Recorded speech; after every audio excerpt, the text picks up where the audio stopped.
Chemistry मास्टरचा सगळ्यांना नमस्कार.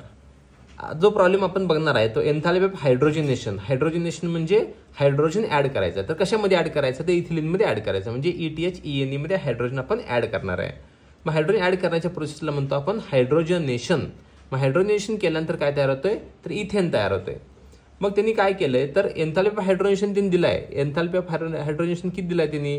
तर -300 किलोजूल त्यांनी दिलाय. म्हणजे ही गिवन व्हॅल्यू आहे. अजून काय दिलंय? तर formation of ethylene enthalpy of formation दिलाय त्यांनी. किती आहे? 67. कुणाचा? तर इथिलीनचा. म्हणजे कोण? C2H4 चा दिलाय. तो किती आहे? तर 67 किलोजूल पर मोल दिलाय. मग आता काढायचंय काय? तर enthalpy of formation of ethane. Ethane म्हणजे बघा हा याचा एन्थाल्पी ऑफ फॉर्मेशन काढायचा आहे. मग याचा एन्थाल्पी ऑफ फॉर्मेशन काढण्यासाठी आपल्याला काय करावं लागेल? तर फॉर्म्युला काय आपला? Delta RH⁻⁴ is equals to formula बघा बरं, summation del H product minus summation del H reactant. हा आपला फॉर्म्युला आहे.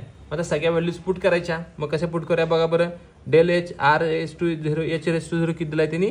-300. हा डायरेक्ट लिहून टाकूया आपण. परत काय दिलंय? समेशन डेल HF फॉर्मेशन कुणाचा? तर C2H6 चा काढायचा आहे तुम्हाला. परत हा कम्प्लीट मायनस परत याचा किती आहे? C2H ह्याचा तर 67.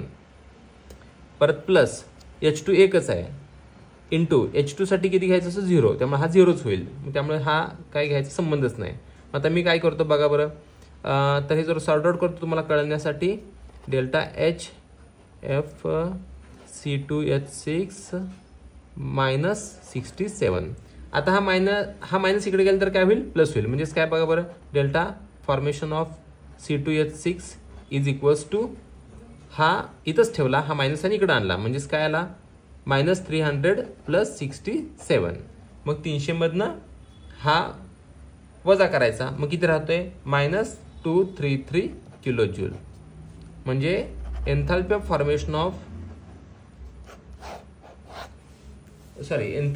फॉर्मेशन ऑफ इथेन किती आला आपला? तर -233 किलोजूल आलाय. म्हणजे नॉर्मली आतापर्यंत प्रॉब्लेममध्ये काय केलं होतं त्यांनी? ह्या सगळ्यांचे एन्थाल्पी फॉर्मेशन देत होते आणि रिएक्शनचा एन्थाल्पी चेंज काढायला सांगायचे. पण ह्या प्रॉब्लेममध्ये त्यांनी काय केलंय? रिएक्शनचा एन्थाल्पी चेंज दिलाय, याचा एन्थाल्पी फॉर्मेशन दिलाय आणि याचा एन्थाल्पी फॉर्मेशन मला काढायला सांगितलं होता. तो एन्थाल्पी फॉर्मेशन आपण इथं आता कॅल्क्युलेट केलाय. थँक्यू.